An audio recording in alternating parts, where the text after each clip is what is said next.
guys, how are you all? I hope you all are doing great. So today we are going to discuss some important MCQs on forms of government in the world. But before watching it, watch the video on IG classes on forms of government in the world. And if you have read this topic from any other mean, then you can continue with this video lecture. Okay, so let's start with question number 1. So question number 1 is on your screen that what type of government has a king or queen that hold all the power. ठीक है, मैंने आपको पढ़ाया था कि ऐसी कौन सी government होती है जहाँ पे एक राजा या रानी सारी पावर उसके हाथ में होती है. क्या वो मोनार्की होती है, डिक्टेटरशिप होती है, डायरेक्ट डेमोक्रेसी होती है, ये रिपब्लिक होता है. ठीक है, सो ये मैंने सारी आपको पढ़ाई हुई है. सो यहाँ पे जो करेक्ट ऑप्शन है वो आप सभी मार्क कर लोगे. That is option A, monarchy is the correct answer. ठीक है, डिक्टेटरशिप में क्या होता है, तानाशाह जो होता है वो सारा कंट्रोल ले लेता है, वो किसी कॉन्स्टिट्यूशन से डिराइव नहीं होता, वो अपनी मर्जी से सारा काम करता है. और डायरेक्ट डेमोक्रेसी मैंने स्विट्जरलैंड में बताई थी, जहाँ पे जो लोग हैं वो डायरेक्टली जो है वो वोट करते हैं और डायरेक्टली अपने लेजिस्लेचर में पार्ट लेते हैं. ठीक है, चलिए, डायरेक्ट डेमोक्रेसी मीन्स, देखो मैंने अभी बताया आपको. सो इसका मतलब क्या है, कंट्रोल्ड बाय सिटीजन. देखो, रूल ऑफ रिप्रेजेंटेटिव ये क्या होता है, इनडायरेक्ट डेमोक्रेसी होती है. और रूल बाय फ्यू ये आप मुझे कमेंट सेक्शन में बताओगे. रूल बाय गॉड और हायर पावर ये क्या होता है, ये आप सोचो, मैं आपको आगे बताऊंगी. ठीक है, तब तक आप सोचो. मैंने आपको बताया था कि जो भी टर्म्स कुछ बच गई होंगी वो हम क्या करेंगे, एमसीक्यूज में कवर करेंगे. तो यहाँ पे आपको कुछ नए टर्म्स भी सीखने को मिलेगी. ठीक है, सो वॉच करिए लेक्चर को till the end.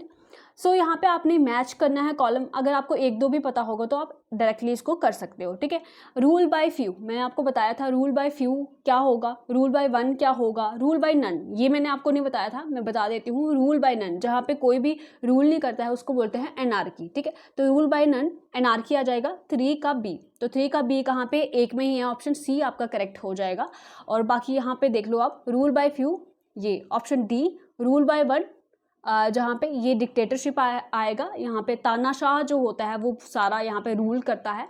Rule by none anarchy आएगा. और रूल बाय गॉड और हाईएस्ट पावर तो उसको बोलते हैं थियोक्रेसी. ठीक है, ये सारी टर्म आई होप आपको क्लियर हो गई होंगी. सो ऑप्शन सी यहाँ पे आपका करेक्ट हो जाएगा. Which form of government has representatives in government. ठीक है, तो ये तो हमने आपको पहले ही बताया, जो हमारे इंडिया में है that is the representative democracy. Okay, so question number 5 आपकी स्क्रीन पे है. In a dictatorship how does someone become in charge. ठीक है, डिक्टेटरशिप में कोई जो पर्सन है वो पावर में कैसे आ जाता है. ठीक है, क्या वो इनहेरिट करता है पावर, जैसे मोनार्की में होता है कि एक जनरेशन का मतलब जो बाप राजा है तो उसका बेटा राजा बनेगा या बेटी रानी बनेगी. ठीक है, ऐसा कुछ होता है, तो ऐसा नहीं होता है. टेकिंग पावर बाय फोर्स इसको हम सोचते हैं. People vote who has the power, वो लोग वोट करते हैं जिनके पास पावर होती है, ऐसा भी नहीं बताया था मैंने. और मनी बाइज द पावर, क्या पैसों से खरीद के वो पावर लेते हैं, तो ऐसा भी नहीं था. सो ऑप्शन इसमें एप्रोप्रिएट जो है वो टेकिंग पावर बाय फोर्स यहाँ पे जो करेक्ट आंसर हो जाएगा. और डिक्टेटरशिप की एग्जाम्पल आप मुझे कमेंट सेक्शन में बताओगे अगर आपने लेक्चर देखा हुआ है इस पर. ठीक है, क्वेश्चन नंबर 6 आपकी स्क्रीन पे है. The following are types of democracies. आपने डेमोक्रेसीज की टाइप बतानी है. ठीक है, 2 ही मैंने आपको टाइप इसकी बताई थी. यहाँ पे मैंने जो ऑप्शन रखे हैं यूपीएससी की तरह रखे हैं, जिस तरह से यूपीएससी में इस बार क्वेश्चन आया था. ठीक है, only 1 statement correct, 2 statement are true, 3 statement are true और नन ऑफ द अबव. ठीक है, तो टाइप ऑफ डेमोक्रेसी में अगर आप देखोगे एनार्की तो नहीं आएगा, थियोक्रेसी तो नहीं आएगा, तो 3 स्टेटमेंट ट्रू हो ही नहीं सकती. ठीक है, so direct democracy, representative democracy, 2 statements यहाँ पे ट्रू हो जाएंगे. ये दोनों क्या है, डेमोक्रेसी की टाइप है. ये बहुत ही आसान क्वेश्चन था. नेक्स्ट बात करते हैं हम, the word democracy is derived from which language. ठीक है, तो डेमोक्रेसी वर्ड कौन सी लैंग्वेज से डिराइव था, जो वहाँ पे पॉइंट्स रह गए थे वो मैं यहाँ पे आपको कवर करा रही हूँ. So democracy is derived from the Latin, Greek, English और फ्रेंच लैंग्वेज. ठीक है, सो ऑप्शन यहाँ पे बी करेक्ट हो जाएगा, ग्रीक लैंग्वेज से डिराइव्ड है. यहाँ पे सारा पढ़ लेंगे. डेमोक्रेसी 2 ग्रीक वर्ड से डिराइव्ड है. डेमोस मतलब पीपल एंड क्रेटिया या क्रेटोस मतलब मीन्स टू रूल. तो इसका मतलब डेमोक्रेसी में क्या मतलब हुआ कि रूल ऑफ द पीपल, आप इस तरह से इसको बोल सकते हो. ठीक है, rule of the people. So according to Abraham Lincoln. ठीक है, ये स्टेटमेंट भी आप याद रखिएगा, क्या पता इस तरह से ऑप्शन बन के आ जाए कि democracy is a government of the people, democracy is a government of the people, for the people and by the people. ठीक है, जो डेमोक्रेसी है वो लोगों की गवर्नमेंट है, लोगों के द्वारा गवर्नमेंट है और लोगों के लिए गवर्नमेंट है. तो ये स्टेटमेंट किसने कही थी, याद रखिएगा, ये अब्राहम लिंकन ने कही थी. ओके, सो क्वेश्चन नंबर 8 आपकी स्क्रीन पे है, democracy is considered to be better than any other form of government, which of the following statement support this claim. बोलते हैं कि डेमोक्रेसी जो गवर्नमेंट होती है जैसे हमारे देश में है वो सभी गवर्नमेंट से बेहतर है, वो कौन सी स्टेटमेंट इसको क्लेम करती है। सो ऑप्शन ए है, it is more accountable form of government, it improves the quality of decision making, it ensure rapid economic development of citizen, it enhances the dignity of citizens। ठीक है, सो यहाँ पे क्या correct option हो जाएगा, आप लगाइए आंसर। ठीक है, तो it is more accountable form of government, मैंने आपको बताया था यहाँ पे गवर्नमेंट जो भी डिसीजन लेती है उसको लोगों को वो एक्सप्लेन करना होता है, तो ऑप्शन ए तो यहाँ पे करेक्ट हो जाएगा। ठीक है, सो ऑप्शन ए कहाँ पे नहीं है, ऑप्शन डी में ही नहीं है, तो हम इसको एलिमिनेट कर देंगे। It improve the quality of decision making, ये भी काफ़ी हद तक सही लग रहा है हमें।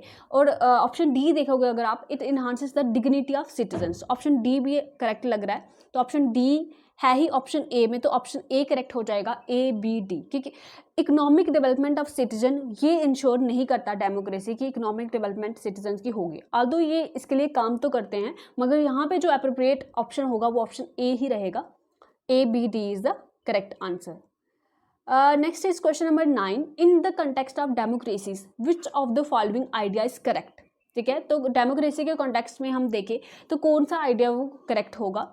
डेमोक्रेसीज हैव सक्सेसफुली एलिमिनेटेड, ठीक है, डेमोक्रेसी ने क्या एलिमिनेट किया है, कन्फ्लिक्ट अमंग पीपल, क्या ऐसा है कि हमारे देश में कोई भी लड़ाई नहीं होती, आए दिन लड़ाइयाँ लगी होती है। ठीक है, तो ये ऑप्शन गलत हो जाएगा। Economic inequalities among people, economic inequalities को क्या रिमूव किया है, क्या रिच जो है और पोअर जो है उनमें मतलब इतना डिफरेंस नहीं है, ऐसा बिल्कुल नहीं है। जो लोग रिच हैं वो बहुत ही ज़्यादा रिच हैं और जो बहुत सारे पोअर पीपल भी हमारे देश में आपको देखने को मिलेंगे। सो ऑप्शन बी भी यहाँ पे इनकरेक्ट हो जाता है। Differences of opinion about how marginalized section are to be treated, तो ये भी यहाँ पे करेक्ट ऑप्शन नहीं लगता। The idea of political inequality, हाँ भाई राजनीतिक तौर पे सब इक्वल हैं, सभी के लिए लॉज इक्वल हैं, तो ये यहाँ पे ऑप्शन बिल्कुल करेक्ट हो जाएगा। क्वेश्चन नंबर 10 की अगर हम बात करते हैं, विच of the following countries has a holding together federation. ठीक है, तो कौन सी कंट्री में होल्डिंग टुगेदर फेडरेशन है, यूएसए, न्यूजीलैंड, इंडिया या ऑस्ट्रेलिया।